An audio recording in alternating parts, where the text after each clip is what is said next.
को निकाल कर सर से भगा दिया।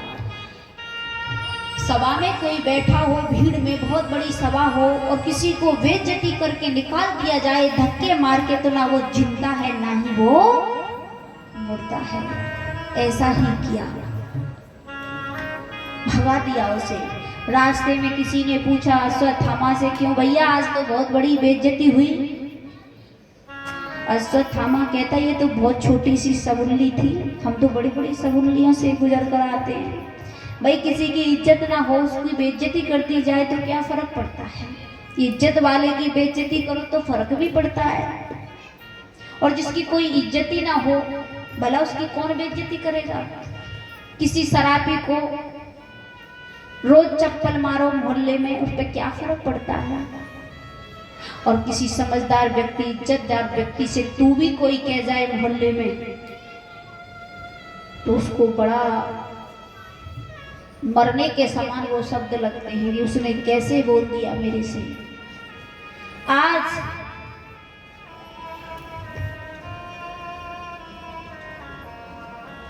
द्रौपदी ने मना कर दिया, किसको मारो मत, ये मेरे गुरु का पुत्र है, ब्राह्मण है जाति से। ऐसा ही हुआ।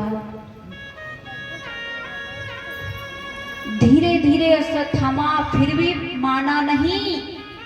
घर जाकर कहता है मेरी बेइज्जती की है पांडवों ने, मैं वंश मिटा डालूंगा, छोड़ूंगा नहीं। अश्वत्थामा ब्रह्मास्त्र चलाना जानता था, बहुत अग्नि होती है ब्रह्मास्त्र में, और उसने सिर्फ चलाना जानता था, उसे शांत करना नहीं जानता था।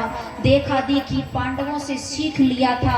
अश्वत्थामा के खुद पिता ने अश्वत्थामा को ब्रह्म अस्त्र चलाना नहीं सिखाया था, पांडवों को चलाना सिखाया था। वो तो देखा देखी चलाना सीख गया था पर उसे शांत करना नहीं जानता था। क्रोध में आया अश्वत्थामा और सोचता है जब युद्ध हुआ था तो अभिमन्यु की पत्नी का नाम है उत्तरा, और उत्तरा उस टाइम गर्भ से थी, वो बच्चा जन्म लेने वाला होगा। पहले तो वो ब्रह्म अस्त्र पांडवों की ओर छोड़ा, पांडवों की रक्षा भगवान ने फिर दोबारा की और वो ब्रह्म अस्त्र वापस कर दिया।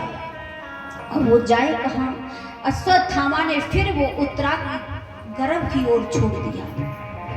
उत्तरा घबराने लगी, कहने लगी हे मामा ये क्या गुण है, मेरी समझ में नहीं आता, मेरे अंदर कोई गर्भ जला रहा है। हे कृष्ण मेरी रक्षा करो, मेरी रक्षा करो, मेरी रक्षा करो। आज स्वयं भगवान कहते हैं मुझे 1 मिनट में तो क्या, मुझे कोई 1 सेकंड भी याद करता है तो मैं 1 सेकंड भी उसके पास होता हूँ। जैसे ही उत्तरा ने याद किया वैसे ही भगवान ने उसके गर्भ की रक्षा की। इतनी तेज गदा घुमाई, भगवान ने सूक्ष्म रूप धारण कर लिया, गर्भ में समाहित हो गए, उस बच्चे की रक्षा की और उस ब्रह्मास्त्र को शांत किया। सारे नजारे को कुंती देख रही थी। कुंती आपने नाम सुना होगा, महाभारत में आता है कुंती बुआ। ऐसी माता ना आज तक हुई है और शायद ना होगी। कुंती देख रही थी सब नजारे को। बच्चे की जब रक्षा की तो आज भगवान के सामने कुंती बुआ ऐसे खड़ी हो गई, कहने लगी भगवान मैं तुम्हें कोटि कोटि प्रणाम करती हूँ, मैं नमन करती हूँ। कृष्ण भगवान कहते हैं बुआ तू मुझे भगवान कहती है? हाँ कैसे? आज मेरे प्यार के आंसू मेरे हृदय से निकल रहे केसर। आज तक मैं तुम्हें अपना भतीजा समझती आई, मैं अज्ञानता में जी रही थी। आज मुझे पता लगा कि तुम मेरे भतीजे तो हो ही पर साक्षात भगवान है। भगवान भी रो पड़े, कहने लगे बुआ तू रो क्यों रही है? चुप हो जा बुआ, अगर तूने मुझे भगवान ही मान लिया है तो भगवान का काम है देने का और भक्त का काम है लेने का।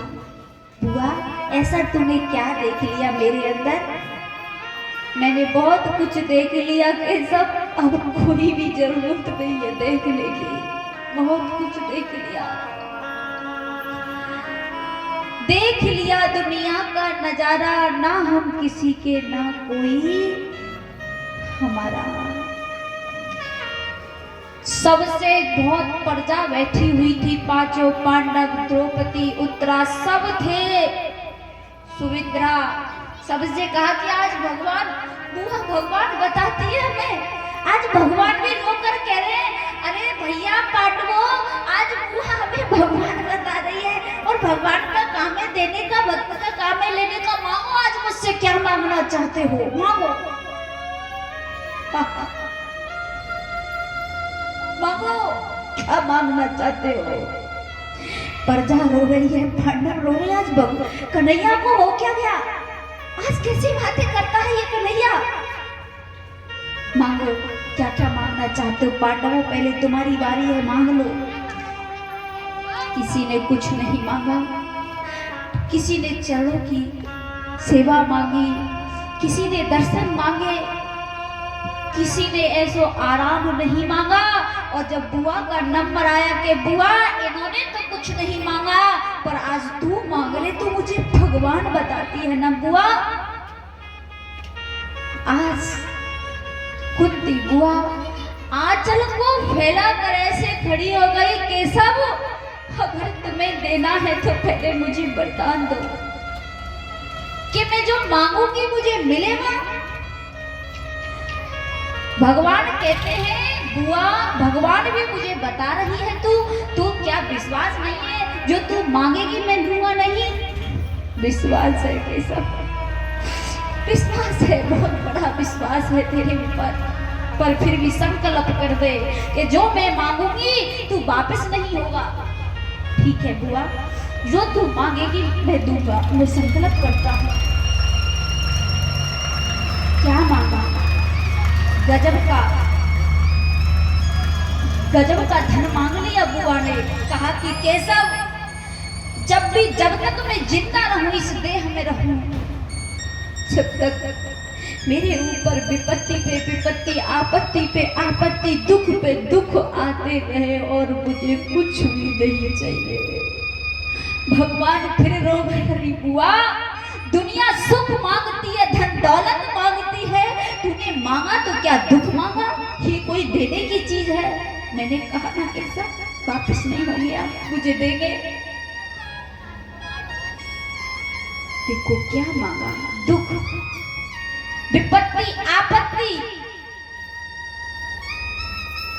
और कुंती बुआ कहती है केशव मैं ऐसे सुख को लेकर क्या करूंगी जो तेरी याद ना आए, तेरी याद भूल जाए। कि सुख के माथे सिल पड़े, ऐसे सुख को लेकर क्या करूंगी मैं, कि सुख को लेकर सिल पड़े जो हरि हृदय से जाए, बलिहारी वा दुख की जो पल पल नाम जपा, जो पल पल नाम जपा।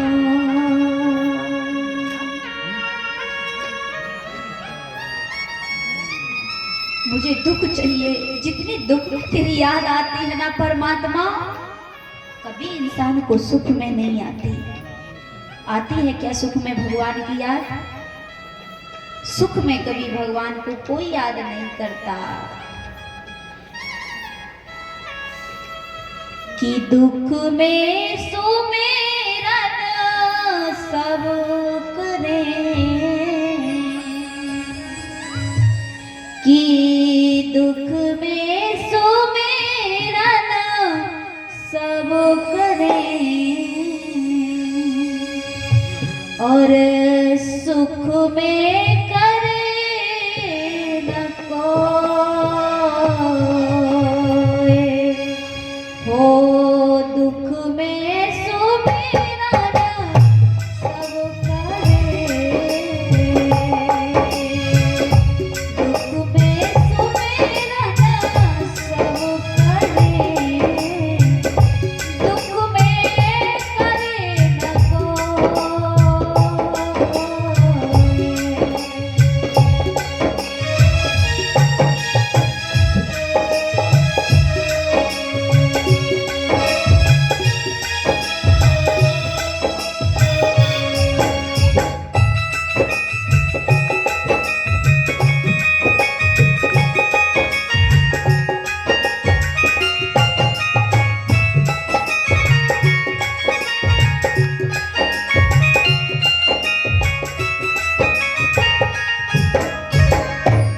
सुख में सुमेरन सब करे तो दुख काए को होए। सुख में सुमेरन सब करे तो दुख काए को होए।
हमको छोड़ के कभी न जाना, छोड़ के न जाओ मेरे श्याम, छोड़ के न जाओ मेरे श्याम।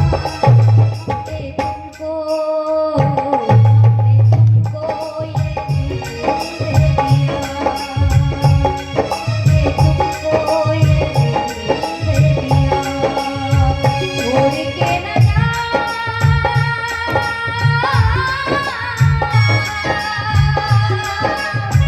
छोड़ के न जा मेरे हमने तुमको दिल दे दिया,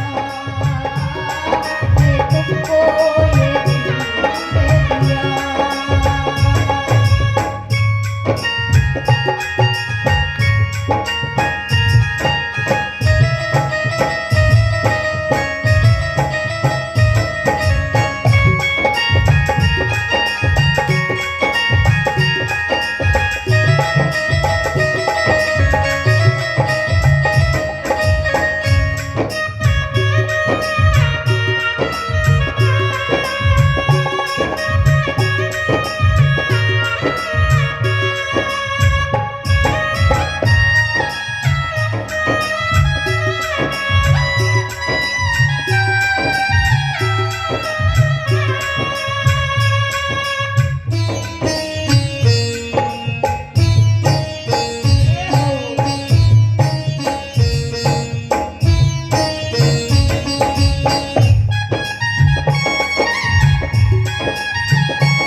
जय जय श्री आदेश।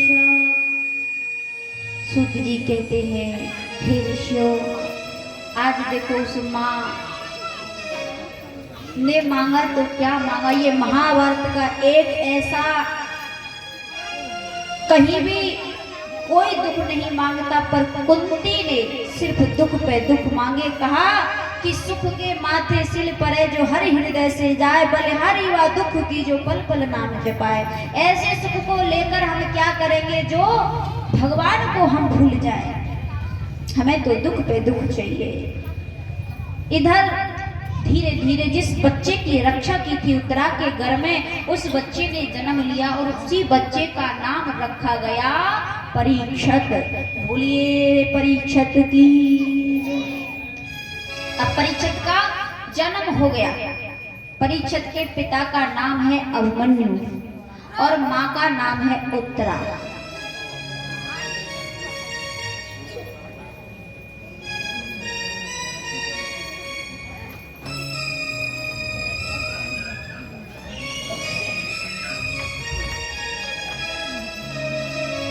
अब तो महाराज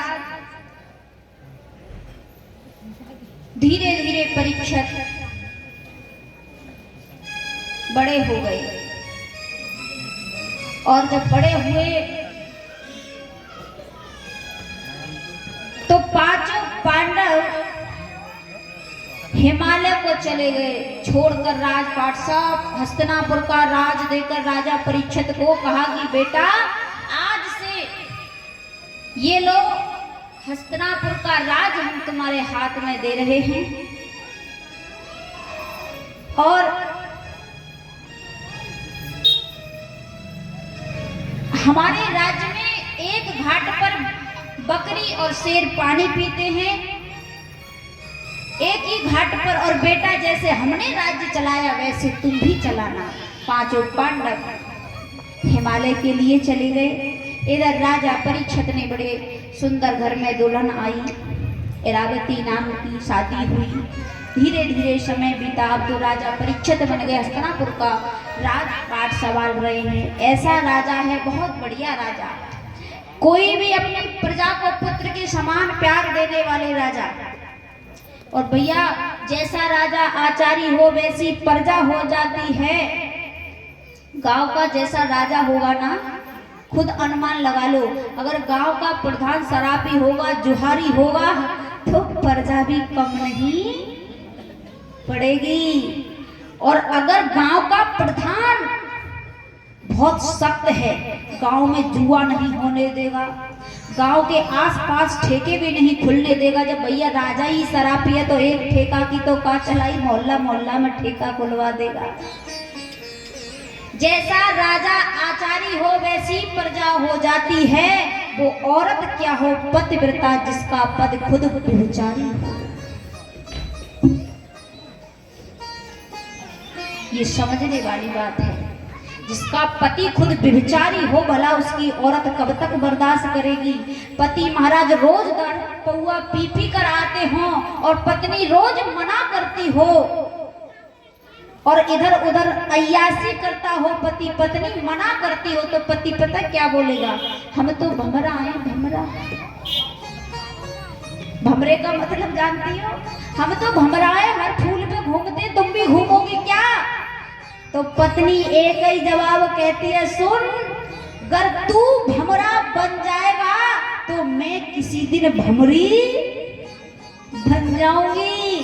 तू दौड़ फूल पर जा, तू दौड़ कली पर जाएगा तो मैं भी भाग फूल पर जाऊंगी। कब तक बर्दाश्त करेगी। अगर पति अपनी पत्नी को सीता चाहता है तो पहले पति को भी राम बनना पड़ेगा, और जब भी सीता मिलेगी। तो महाराज राजा परीक्षित बड़े अच्छे स्वभाव के हैं, राजपाट बहुत अच्छे से चला रहे। एक दिन वो दिग्विजय के लिए निकले, शिकार खेलने के लिए मन बन गया, जंगल में चले गए। उन्होंने क्या देखा कि गाय और एक बैल को पीटता हुआ एक चांडाल आ रहा है पीछे से। गाय बहुत रो रही है, बैल भी रमा रहा है। राजा परीक्षित ने देखा ये गाय क्यों रो रही है, ये बैल क्यों रो रहा है। राजा परीक्षित ने कहा कि भाई तुम क्यों रो रहे हो और तुम कहाँ भागे जा रहे हो। गाय कहने लगी, हे राजा परीक्षित, मैं कोई गाय नहीं हूँ, मैं साक्षात गाय रूपी पृथ्वी हूँ, और ये कोई जो बैल है ये कोई बैल नहीं है, ये साक्षात धर्म है। फिर तुम क्यों जा रहे हो, क्यों भाग रहे हो, क्यों रो रहे हो। कि जो काला काला चांडाल है वो कोई चांडाल नहीं, वो कलयुग है, और कलयुग हमें मारता हुआ आ रहा है, धर्म को और पृथ्वी को। आने वाले समय में इस कलयुग में इतने पाप अत्याचार होंगे, इसीलिए हम पहले से ही जा रहे हैं। ना धर्म रहेगा, ना सत्य रहेगा, कुछ भी नहीं रहेगा, पाप ही पाप रहेगा। राजा परीक्षित ने कहा, मेरे राज्य में गाय बैल पर हथियार उठाने वाले पापी, मैं तुझे मार दूंगा। तलवार को निकाल लिया और राजा परीक्षित ने कलयुग पर सवार हो गए। कलयुग कहने लगा, महाराज ठहरिए, मैं कहाँ जाऊंगा? मुझे मार दोगे तो तुम, मुझे भगा दोगे तो मैं कहाँ जाऊंगा? दूर दूर तक तुम्हारा राज्य है। मारने से पहले सुनो, कलयुग में बुराइयां बुराइयां नहीं है, कुछ अच्छाइयां भी हैं। क्योंकि जो सतयुग में,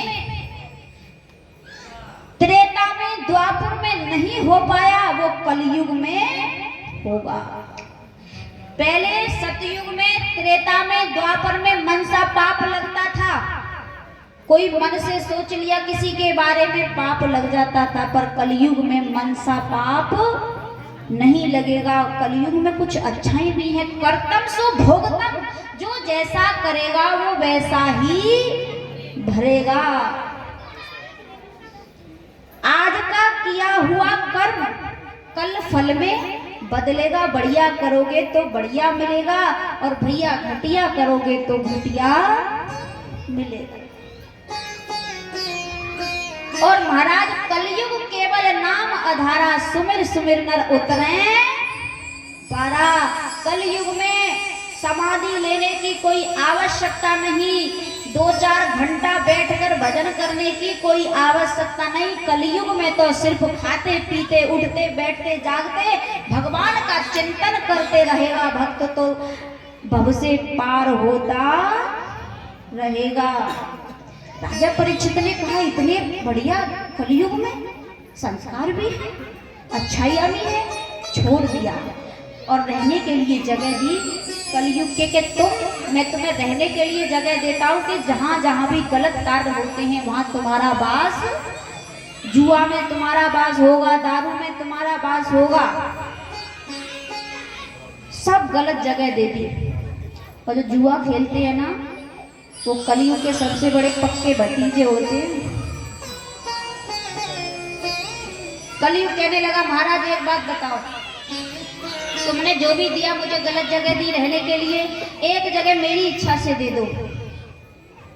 क्या? कि मेरा वास सोने में होना चाहिए। सोने में? हाँ ठीक है, तेरा वास सोने में होगा, पर नंबर 1 के सोने में नहीं, नंबर 2 के सोने में तेरा वास। नंबर 2 का सोना यानी छीना झपटी का सोना, चोरी का सोना में तेरा वास होगा। राजा परीक्षित के सर पे सोने का मुकुट था। कलयुग ने छलांग लगा दी। राजा परीक्षित की बुद्धि बिगड़ गई। ऋषियों ने कहा, ठहरिए महाराज, कथा को विराम दीजिए। ये बताओ, वो राजा परीक्षित थे, राजा परीक्षित के सर पे क्या चोरी का मुकुट था? अरे वो तो राजा परीक्षित थे, तो फिर उनके सर पे क्या चोरी का मुकुट था? वो हाँ महाराज, वो चोरी का था। जरासंध को मारकर पांडव लाए थे। पहले